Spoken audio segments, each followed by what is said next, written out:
isso aí, galera, este é o Nerd na TV, seu canal de cultura pop e entretenimento geek. Galera, hoje vamos fazer um vídeo um pouco diferente, tá, galera? Pra quem não conhece, tá, o senhor Regis Tadeu é um crítico musical, tá? Conhecido por suas opiniões um tanto contundentes, às vezes até polêmicas, né? E há algum tempo atrás, ele deixou no seu canal, tá, a sua opinião a respeito do fim do Chaves no Brasil, né? No fim da exibição do Chaves no Brasil. Particularmente, eu sou inscrito do canal do Regis Tadeu, tenho diversas concordâncias com ele no campo musical, campo onde ele tem maior conhecimento, costumo assinar embaixo de certas coisas que ele diz a respeito de certos estilos musicais e de certos artistas de determinados estilos, né? Uma curiosidade é que este vídeo que o Regis Tadeu fez sobre o Chaves, ele me passou despercebido, tá? Já tem um ano que ele fez esse vídeo, né? Mas eu acho que é oportuno essa contraposição que a gente vai fazer aqui à opinião dele, porque Chaves está para voltar ao Brasil. Ao que parece, já está fechado aí o acordo entre a Televisa e o Grupo Chespirito, então, para a felicidade do Regis Tadeu, o Chaves em breve estará de volta ao Brasil. Antes de começar, eu quero dizer que o Regis Tadeu ele tem todo o direito de falar mal de qualquer manifestação artística que ele queira, tá, galera? Toda manifestação artística, em especial no show business, né, na televisão, ela é também um produto, sujeito a crítica, sujeito a gente falar bem, a gente falar mal. Eu não absorvo pra mim o que falam de mal daquilo que eu gosto, não me importo com isso, porque eu não me acanho em falar mal daquilo que eu não gosto também.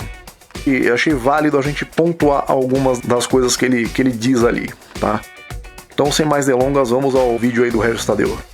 Meu amigo e minha amiga, nos últimos dias eu estive acompanhando a consternação, vamos dizer assim, né, dos fãs do Chaves com o fato de que o seriado não será mais exibido aqui na TV brasileira, né, incluindo a emissora de TV a cabo. Não vai mais acontecer. E eu só tenho a dizer uma coisa, meu, até que enfim isso aconteceu. A princípio, né, eu perguntaria aí, que consternação é essa que ele tá se referindo? Que consternação? Não houve, tá, gente? Simplesmente não houve. O Brasil tá vivendo uma pandemia, né, gente? Coisa terrível aí. A gente tem coisa muito mais importante, muito mais urgente pra se preocupar do que com o fim do Chaves, da exibição do Chaves no Brasil, pelo amor de Deus. Na verdade, o Regis Tadeu, nesse vídeo dele, ele mostra que ele deu bem mais importância ao fim do Chaves do que os próprios fãs dele. O que aconteceu é que a mídia, a imprensa que fala de variedades, comentou sobre o fim, mesmo emissoras que nem eram SBT comentaram, porque é uma curiosidade, né? Um programa de mais de 3 décadas e meia, exibido ininterruptamente, saindo do ar, é uma coisa que chama atenção. Foi uma curiosidade, lógico que as páginas, né, do Chaves, do Chapolin na internet comentaram, lógico, né, os fãs mais exagerados, tudo, mas que consternação nenhuma. Sinceramente, o Regis Tadeu deu mais importância a isso do que os fãs do Chaves. Vamos seguir aí.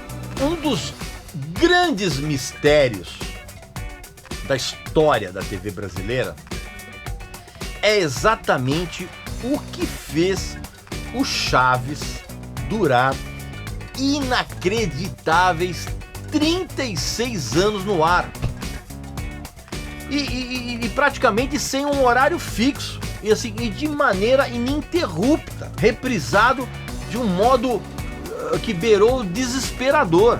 Bom, a princípio não há mistério nenhum no sucesso do Chaves ou do Chapolin no Brasil. É só saber somar 2 mais 2, né? Vamos desmistificar aqui pro Regis Tadeu, já que ele acha difícil, tá? Primeiramente, nós temos aí o texto do Bolainos, ele é estruturalmente agradável, ele não se propõe a ser um agente de transformação social, né, como alguns comediantes têm a pretensão de ser hoje em dia. É um texto que ele é redondinho, ele tem toda uma estrutura. O Bolainos, ele mostra muito domínio sobre as técnicas da narrativa, em especial sobre os elementos do humor e da comédia. É um texto que não apela em nenhum momento, que não força em nenhum momento. Todos os personagens ali têm uma função, tá? Ninguém tá ali caindo de paraquedas, tá? Ele teve uma sacada que eu não sei se foi dele ou se alguém antes dele já tinha feito isso, que é de trazer para o live action aquela história da turminha de crianças do bairro, né? Que a Luluzinha fazia, que o Charlie Brown, né? O Snoopy fazia, que a nossa Turma da Mônica faz até hoje. Ele faz isso com maestria, ele faz isso sem forçar a barra, entendeu? também no Chapolin, a ideia de criar uma situação onde em um país de terceiro mundo até o super-herói tem uma dificuldade incrível para realizar a tarefa dele. Eu não sei se isso foi uma sacada dele ou se alguém fez antes dele. Temos aí um elenco que tem uma sincronia muito boa, os atores têm uma química muito boa entre si, eles têm um timing de comédia muito bom, os escadas fazem muito bem o seu papel. É um texto com muita generosidade artística, né, que permite que cada ator, através dos seus personagens, tenha o seu momento de se destacar. Isso é vital para a durabilidade de qualquer grupo humorístico, tá?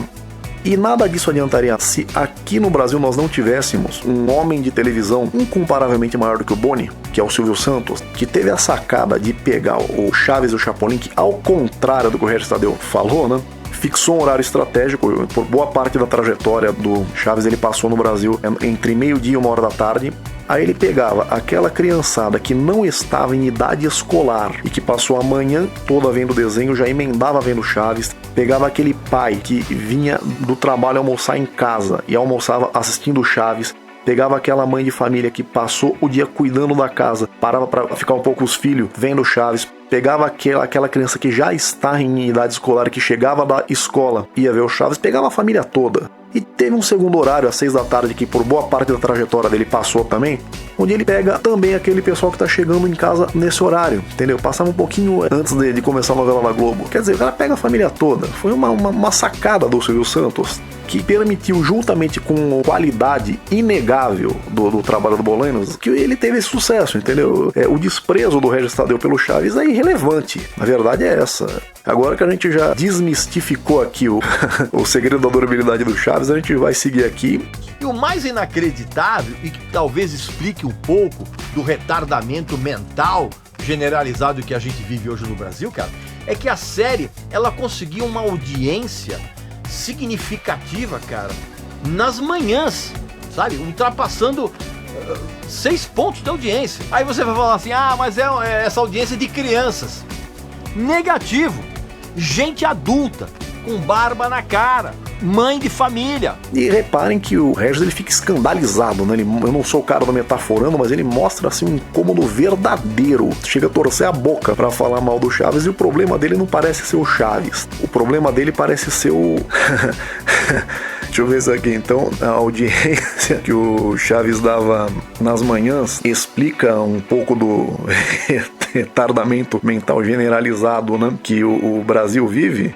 Pô, eu perguntaria qual que é a desculpa do Regis Tadeu, então, já que ele não gosta, né? Mas tudo bem, vamos seguir aqui, tá? Não pra falar do Chaves, mas pra falar dos fãs, né? Parece que o que incomoda ele não é o programa, mas os fãs, é o fato do programa fazer sucesso. Parece que incomoda ele bastante. Mas é assim, vamos lá. Você já viu o que é oferecido pros espectadores como opção para que eles não queiram ver o Chaves? O que é oferecido como opção nas outras emissoras aí para essas mães de família, para esse pessoal de barba na cara? O que é oferecido? Dá uma olhadinha lá, depois você volta aqui e a gente conversa. Beleza? Vamos seguir aí. De madrugada, pra você ter uma ideia, cara, a audiência ultrapassava 2 pontos, que para o horário da madrugada é uma audiência absurda. A Globo, ela tanto tentou que só recentemente ela conseguiu os direitos de transmitir no Multishow, né? No canal a cabo. Numa tentativa absolutamente patética de fazer, de arregimentar um público que até então não dava a menor bola pro canal. Você vê, por exemplo, aí ele fala aí da audiência que teve na madrugada, vai nos horários em que o Chaves fez sucesso, tudo. Vamos lá, gente. Aqui ele choveu um pouquinho no molhado, tá? Realmente, dá uma olhadinha no que as outras emissoras estão oferecendo, gente. Tem aí uma lei esdrúxula aí que inviabiliza a produção de programas infantis aí. Então você pega nas manhãs aí, o que era pra tá passando desenho pra criançada assistir, tá passando programa que não tem nada a ver, hein?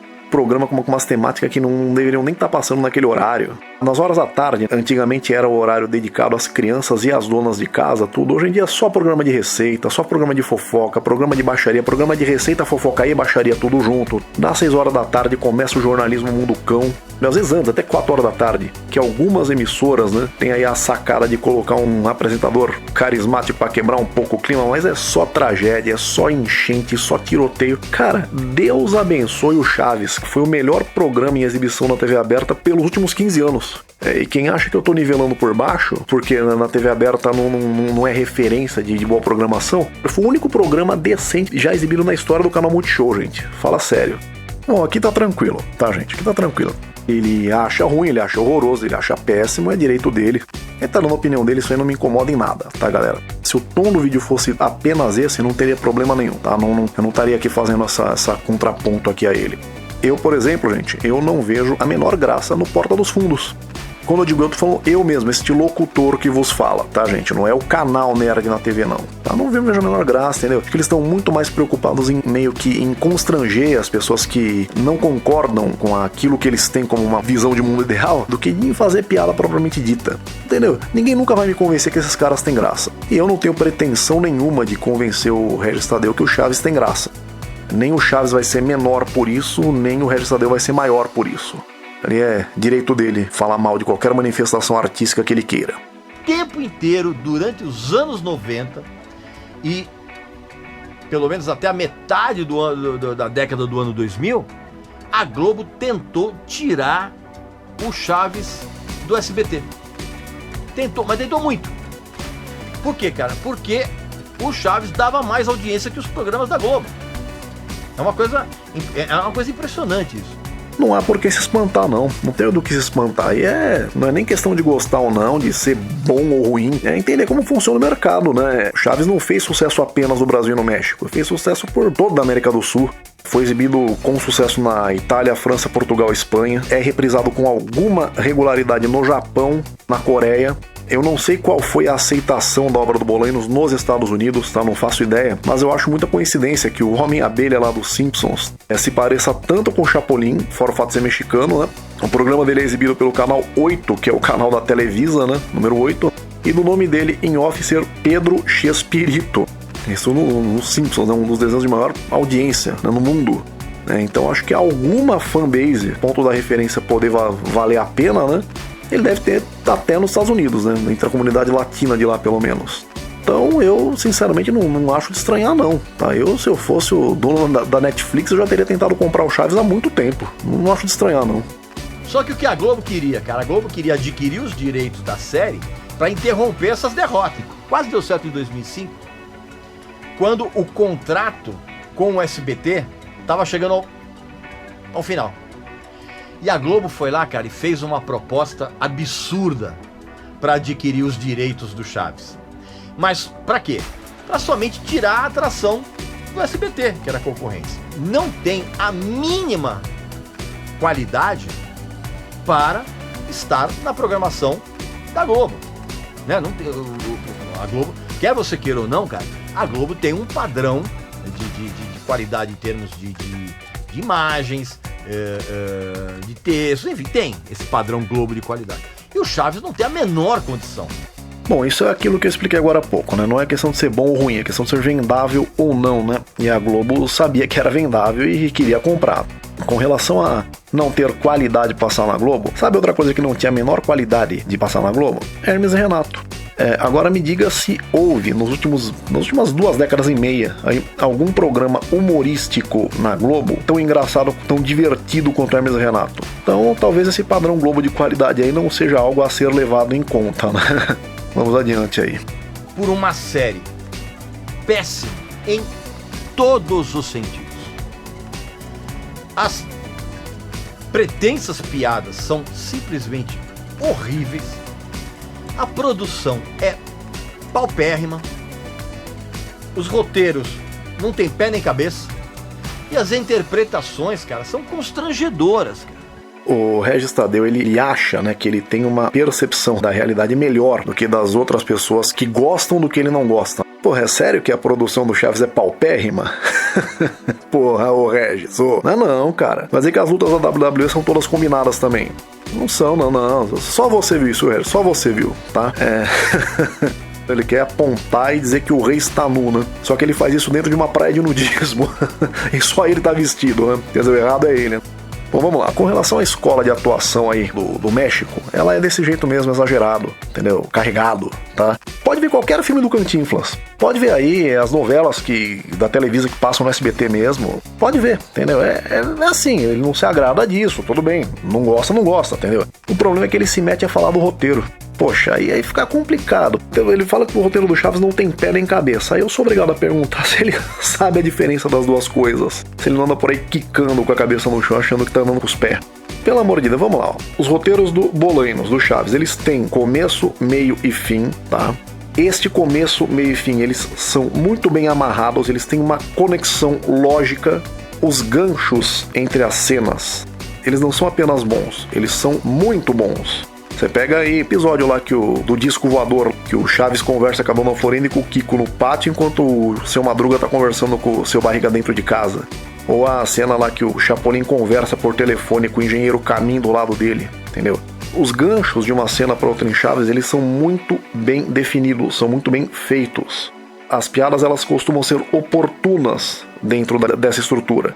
Um roteiro sem pé nem cabeça seria um roteiro sem esta estrutura. Porque eu tô te falando, sem começo, meio e fim, com cenas desconexas, com personagens que aparecem de forma inoportuna, com falas inoportunas, isso seria um roteiro sem pé nem cabeça, uma bagunça dentro de cena, tá? Se ele tá dizendo de não fazer sentido, bom, vai ver que o roteiro do Chaves é complexo demais pro Regis Tadeu, vai ver que é isso, né? Do contrário, dizer que um roteiro do Chaves não tem pé nem cabeça é não conhecer a estrutura de um roteiro. Simples assim. Mais absurdo ainda, cara, era a quantidade de bordões repetidos, cara. Era um negócio desesperador. Ok, crítica válida, tá, gente? Nós temos aí um grande carinho pelos bordões aí do Chaves, do Chapolin, mas cada personagem do elenco principal tem de 3 a 4 bordões, então isso aí pode cansar o público, sim. Eu não acho que isso seja um defeito absurdo, como ele tá dizendo aí, tá? Senão, coitado do Chico Anísio, né, também, né? Cada personagem tem um bordão, mas ele tem não sei quantos personagens aí, bem mais personagens do que o Bolenos. Então não acho pra tanto não, né? Pode cansar sim, eu concordo com ele nesse ponto aí, mas acho que não foi pra tanto não. Olha, tem atrações que são tão ruins, mas são tão ruins, que se tornam geniais, né?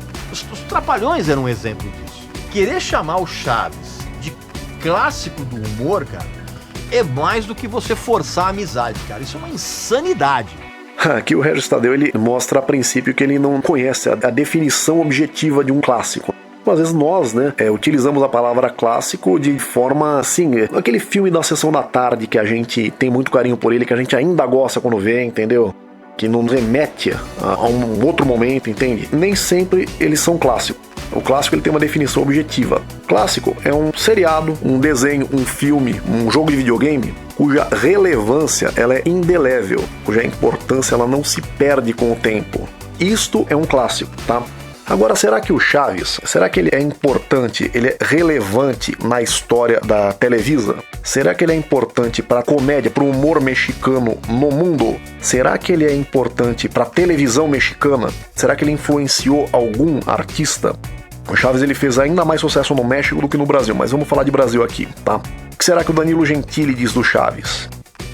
É muito comum as pessoas falarem assim, nossa, Chaves fez sucesso porque era um humor simples, era um humor infantil, pueril, mas se engana muito quem fala isso, porque uma obra que é construída em cima de fundamentos tão simplórios como esses, jamais teria ultrapassado a barreira do espaço e do tempo como Chaves ultrapassou. Não é? Em muitos países, de muitas culturas diferentes, para pessoas de classes sociais diferentes. Eu era pobre em Santo André, gostava, já ganhei dinheiro, continuo gostando, meus amigos gostam, o pessoal da Venezuela gosta, o pessoal da Argentina gosta, do Chile gosta, nos Estados Unidos tem gente que gosta, Simpsons tem um personagem baseado no Chapolin. Então, se essa obra do Bolanos fosse uma coisa simples, inocente, pueril, se fosse só essas características simplórias que fosse o fundamento da obra dele, jamais chegaria tão longe com tanto sucesso. O que será que o Paulinho Gogó diz do Chaves? O Roberto Bolanhos era gênio, né? É gênio, vai ser sempre gênio, não por ser puro, por não usar coisas picantes nos seus textos. Ele era gênio porque era gênio. O Sérgio Malandro. Falar de Roberto Bolanhos, falar do Chaves, né? Eu fico muito feliz porque o melhor da vida é a gente dar risada, a gente se divertir. E realmente você teve muita importância. Porque o SBT sempre foi alegria. O SBT sempre fez as coisas para as crianças.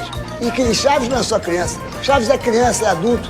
Mas Chaves, principalmente, é para quem tem o coração de criança. Os refrões, sem querer, querendo. Eu também, eu crio meu refrão, glu, glu. E isso já fica na cabeça da pessoa. E sempre, quando eu penso sem querer, querendo, eu penso em você. Então, muito obrigado por tudo que você fez pela gente. Muito obrigado por você ter existido. Obrigado. A Dani Calabresa, Cris Paiva, a Marli Cevado. A minha infância foi vendo Chaves. E o meu filho, eu tenho um filho de 3 anos e ele assiste também. Então, é pra sempre. Para que eu vi o cenário, vocês não estão entendendo, eu comecei a chorar. O que será que esses humoristas dizem do Chaves? Será que eles gostavam, que eles têm alguma influência dele no trabalho deles? Será? O que será que o Carlos Alberto de Nóbrega, o maior humorista brasileiro vivo, tem a dizer do Chaves? Será que eles o reconhecem como um clássico? A ideia é da emissora, mas quem está organizando tudo é o Marcelo, que é o diretor da praça. O Marcelo queria, pai, você tem que entrar de qualquer maneira. Falei, eu não entendo de Chiquinha, o resto vocês podem o que vocês quiserem. E me puseram de professor de Girafales, talvez por gozação, porque eu sou o mais baixo de todos. Bom, o Regis Tadeu ele pode morder a testa aí de raiva se quiser, entendeu? Mas o Chaves é um clássico. Isso não é discutível. Isso não é sequer discutível, tá? Vai chorar na cama que é lugar quentinho, é o que eu tenho a dizer. E aí ele fala dos Trapalhões, tá? Aqui, gente, eu estou surpreso. Achei muito interessante dele gostar tanto de Trapalhões a ponto de ele dizer que o Trapalhões é genial. Porque todas as críticas que ele fez ao Chaves encaixam perfeitamente nos Trapalhões, gente. E aí eu tenho que dizer uma coisa, gente. Recentemente, inclusive, o Trapalhões ele foi reexibido pelo Viva, tá? Você que não conhece, ele era um programa humorístico, tá? Exibido na Globo antes do Fantástico, aos domingos. Eram reis do merchandising, né? Empresas brigavam pra fazer propaganda dentro do programa, tamanho sucesso que fazer. Eles não queriam nem que o programa entrasse em intervalo, eles queriam fazer no meio do programa. E eu achei muito interessante a forma como o canal Viva reexibiu os Trapalhões, porque eles mantiveram o merchandising, as propagandas da época. Pra história da televisão brasileira, achei interessantíssimo. Algumas piadas dos Trapalhões estão bastante datadas, tá? Aquelas que falam do plano Sarney e tudo, lógico, né? Estão muito datadas. Mas no conjunto da obra continua sendo um programa muito divertido. Eu recomendo, quem não conheceu, conheça, tá? Tendo dito isso, em tudo aquilo que importa a um programa de comédia, tudo, tá? Produção, direção de arte, timing pra comédia, química entre o elenco, tudo. Chaves é muito superior a Trapalhões. Não é uma questão de preferência não, tá, gente? Eu deixaria ocasionalmente de ver um episódio do Chaves pra ver um dos Trapalhões, tá? Não é uma questão de preferência não, é uma análise técnica, uma análise de elementos artísticos, tá? O único quesito da comédia onde os Trapalhões superam o Chaves era na questão do improviso. Renato Aragão, em tempos áreos, foi um grande improvisador, o Mussum mais ainda. O Mussum acho que foi o melhor improvisador da comédia brasileira. Mas justamente o improviso, que era o ponto forte dos Trapalhões, foi um dos responsáveis por acabar com o programa. O improviso ele tem que ser usado com parcimônia, tem que ser usado no momento certo, tudo, né? Aí na fase pós-Trapaltel, aquela fase da agência Trapa Tudo, né, da Vila Vintém, tá? Aquele excesso de protagonismo em cima do Renato Aragão, que já era muito presente mesmo em fases áureas dos Trapalhões, aquilo sai de controle. Excelente, você vê, a generosidade artística que há no texto do Bolanhos falta no texto dos Trapalhões. Era uma coisa assim, o Renato Aragão ele gostava muito, ele fazia tudo pra parecer mais que os outros, né? Ele sempre era o namorado feio, né? Da bonitona da novela da vez, ou ele era o amigo do bonitão da novela que ensinava o bonitão da novela a chavecar, compunha as músicas do Roberto Carlos, ele ensinava o Pelé a jogar bola, e nos filmes dos Trapalhões ele sempre era o super-herói. Ele era o amigão das crianças, né? Sempre que uma criança prodígio aparecia, ele queria atuar com aquela criança. Vivia levando o trem da alegria pro programa dos Trapalhões. Era sempre ele, estando mais à frente. Quando era para entrevistar algum convidado internacional, era ele que entrevistava, os outros ficavam à parte.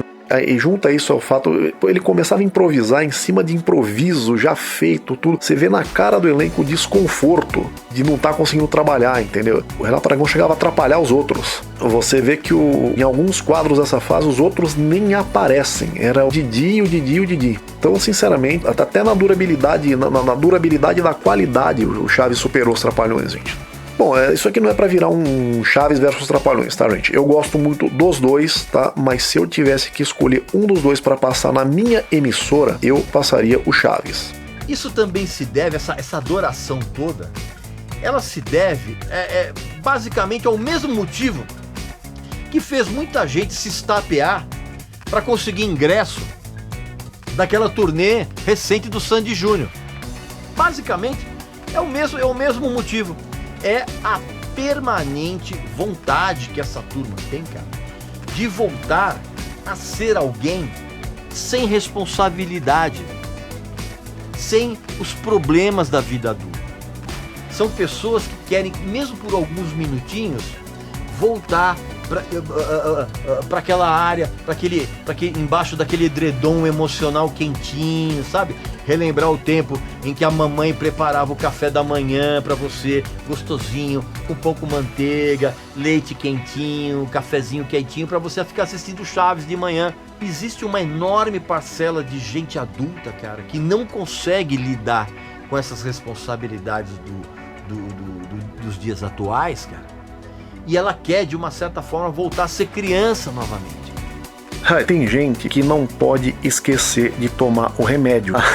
O médico prescreveu, tome. Senão você acaba fazendo um vídeo aí absurdo desse no YouTube. Meu Deus, vamos lá. Ó. Esta fantasia que ele tá falando do edredom emocional, o edredom, não sei como é que pronuncia, sempre erro. Esta é uma fantasia do Regis Tadeu, tá? Não é dos fãs do Chaves, não.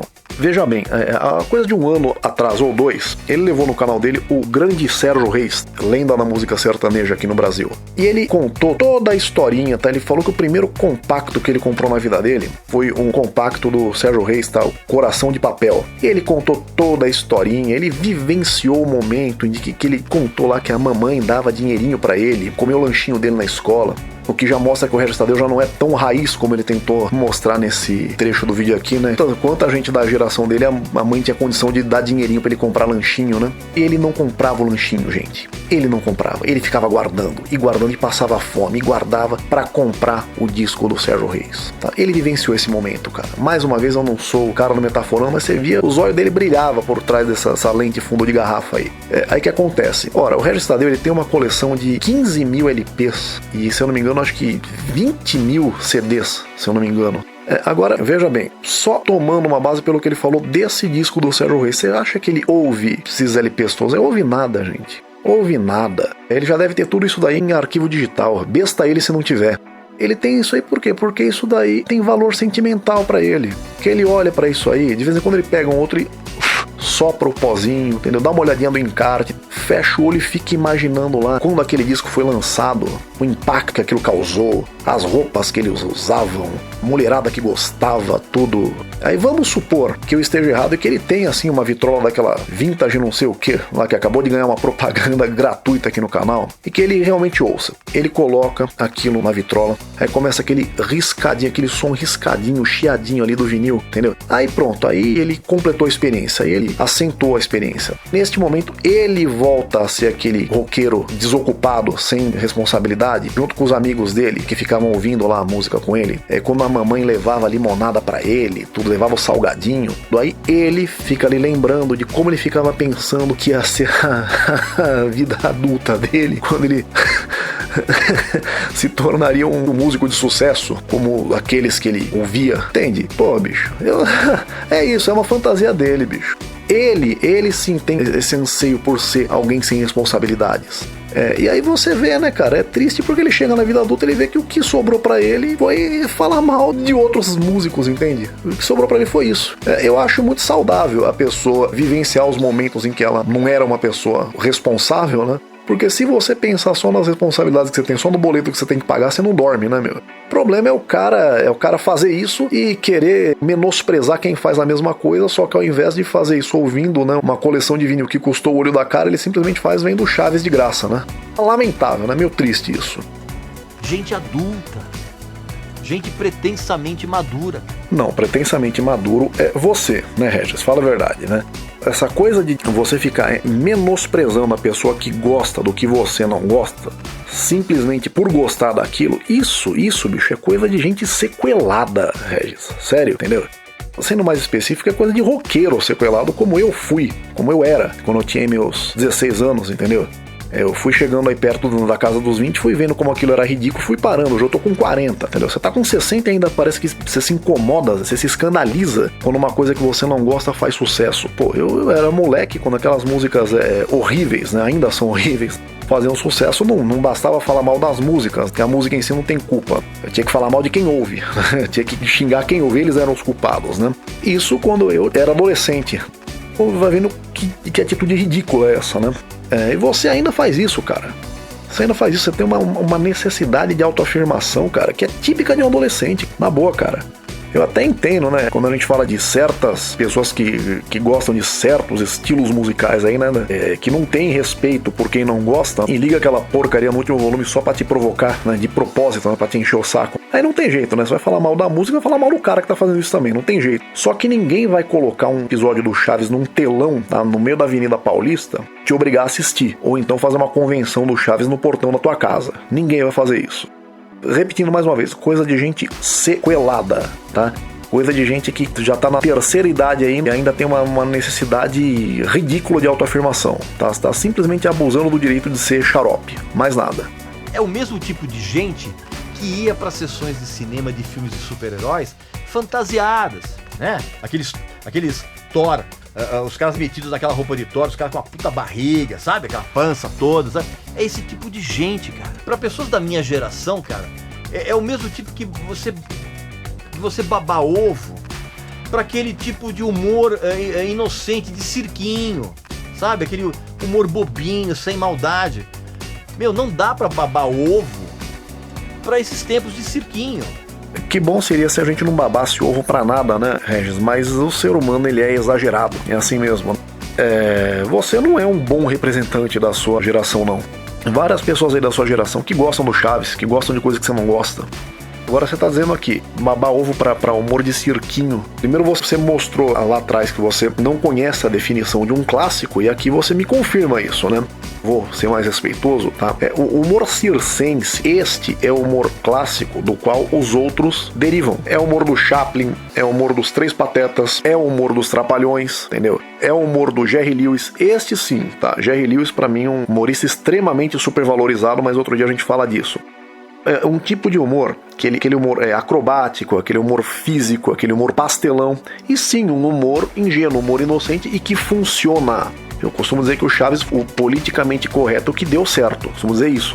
Aí que acontece? Então, destes aí derivam os outros, cara. É lógico, né? Pode gostar de todos esses aí, não gostar especificamente do Chaves, claro, achar que ele não faz isso bem, mas, meu, não tem pra onde fugir, tá? Esses que eu comentei sempre vão ser referência. É um tipo de humor que a TV brasileira tá tentando desesperadamente ter de volta. A Globo tenta, o SBT de vez em quando, o Ratinho faz umas coisas meio circense no programa dele e tudo. É isso, é um humor vendável e é um humor que funciona. É um humor que não precisa apelar, é um humor que se basta. Então você vê gente adulta, ansiosa e excitada por esse tipo de coisa, pelo Chaves, assim, é papo para psicólogo e, nos casos mais graves, para psiquiatra. Bom, Regis, essa é a sua opinião e nós aqui no canal não respeitamos a sua opinião. A opinião onde você diagnostica as pessoas que gostam aí do Chaves, né, com problemas psiquiátricos, simplesmente porque você não gosta do Chaves, realmente é impossível respeitar uma opinião imbecil dessas, tá? Respeita, sim, o seu direito de dar essa opinião, tá? Esse direito você tem, afinal de contas, você nos xingou aí de paciente psiquiátrico, de idiota, o caramba 4, mas você não nos acusou de nenhum crime, né? Então, mesmo que uma opinião seja imbecil, o autor da opinião tem o direito de expressá-la.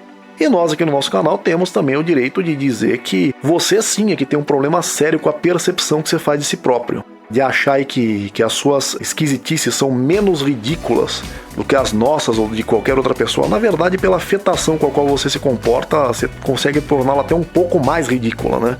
E de não perceber essa pessoa, essa figura caricata que você é aos olhos de qualquer pessoa minimamente lúcida. Meu, é como eu sempre digo, cara, todo fã é um idiota. Ok, então todo fã é um idiota, tá? Se o Regis Tadeu não é fã dos artistas cuja obra ele coleciona, eu nem sei do que eu posso chamar ele, cara. Realmente não sei. Porque em plena era digital, onde a mídia física ela se tornou descartável, você manter uma coleção, ter ciúmes de uma coleção que te custa dinheiro, tempo, espaço físico, né? Trabalho com a manutenção, porque você vê que ele é um cara bem organizadinho, né? Ele deve fazer manutenção dessa coleção, como todo bom colecionador, né? Isso, juntar teia de aranha, juntar pó, né? Ou então ele paga alguém pra fazer, né? Então, numa época o cara faz tudo isso, sendo que ele poderia ter todo esse material em arquivo digital, que eu acho que ele deve ter com certeza, aliás. Ele tem tudo isso por puro apego à mídia física, sem ser fã dos artistas cuja obra ele coleciona. Cara, idiota é pouco para definir o Regis Tadeu, então. Ora, são milhares de LPs e milhares de CDs também, tá? Milhares. É provável que o Regis Tadeu tenha discografias completas de cada cantor, de cada banda que ele goste. Sendo provável também que ele tenha versões em LP e em CD dessas discografias, e isso se não tiver algumas cópias variadas do mesmo CD ou do mesmo LP por causa de uma edição especial, uma arte diferente na capa, um encartezinho diferente. A afetação com a qual o Regis Tadeu sempre se comportou me leva a acreditar nisso. Não que precise de tudo isso. Numa era em que a mídia física ela se tornou dispensável, entendeu? Se você tiver 3 LPs ou 3 CDs de um mesmo cantor, de uma mesma banda, você já é fã dessa banda, já é fã desse cantor, entendeu? Se não for, se você gasta um espaço físico para armazenar isso sem ser fã desse cantor ou dessa banda, você tem que evoluir para poder ser chamado de idiota, cara. E se o Regis Tadeu admitir que ele é fã desses artistas, dentro da lógica imbecil que ele defende, ele vai estar admitindo que é um idiota. Olha só a situação ridícula que o cara se coloca pra tentar ser aí a voz de uma sensatez que ele nunca teve, entendeu? Quando muito dentro daquilo que ele sabe fazer, que é a música. Se você realmente gosta disso, por que você gosta do Chaves? E não tenha vergonha também de declarar que você sempre achou isso uma grande porcaria, tá bom? Não é vergonha nenhuma não gostar de Chaves. Não é vergonha alguma achar Chaves uma porcaria, nada disso, né? Só que o contrário também não é vergonha. Gostar de Chaves, ainda que aos 40 anos, também não é vergonha nenhuma, entendeu? Agora, quer dizer, o cara passa o vídeo todo deixando muito claro aí a vergonha alheia que ele sente aí pelas pessoas que, como eu, tem barba na cara e gostam de Chaves, e agora vem falar que o outro não tem que sentir vergonha por não gostar. É claro que não tem, mas os outros também não tem, pô. Ah, Regis, na boa, vai encher uma laje, bicho. vai se olhar no espelho. Pô, é brincadeira, né? Sem contar que existem falhas verdadeiras aí no trabalho do Bolainos que, como fã crítico, eu posso pontuar aqui, pô, né? O excesso de situações repetidas, né? Os bordões que ele próprio, foi a única bola dentro que ele deu no comentário dele todo, o Regis Tadeu, né? O excesso de refilmagem de episódios, sendo a versão anterior quase sempre superior à próxima, né? Tem coisa que a gente pode criticar assim, sem falar bobagem, como o Regis Tadeu falou aí, pô, no vídeo dele inteiro praticamente, entendeu? Bom, gente, é o seguinte, esse tipo de vídeo aqui, ele vai ser muito raro no nosso canal, no canal Nerd na TV, tá? Nosso canal é pra ser leve, não é pra ter treta, pro pessoal se divertir, se entreter, entendeu? Mas eu achei interessante a gente pontuar aí algumas das coisas que o Regis Tadeu disse no vídeo dele, né? Afinal de contas, ele não falou mal do Chaves, ele falou mal dos fãs, né? E eu achei interessante a gente fazer essa contrapartida dos comentários dele aí, beleza? Continuarei inscrito do canal dele, tá? Continuo tendo várias concordâncias com ele no campo musical. Ele costuma acertar no campo musical. Fala umas bobagens de vez em quando. Fala que o Michael Jackson não foi o rei do pop. Fala que os Mamonas não tinham graça nenhuma, né? Fala bobeira também, mas costuma acertar, tá? Neste vídeo aqui, não foi feliz. Só falou abobrinha, só falou groselha. Mas ninguém é perfeito, né, gente? Ninguém é perfeito. E quando isso acontece, nós estamos aqui pra dar aquele chacoalhão de realidade aí, beleza? Galera, este foi o Nerd da TV de hoje, entendeu? Não esqueça de curtir, de compartilhar, de se inscrever no nosso canal, beleza? Forte abraço, valeu!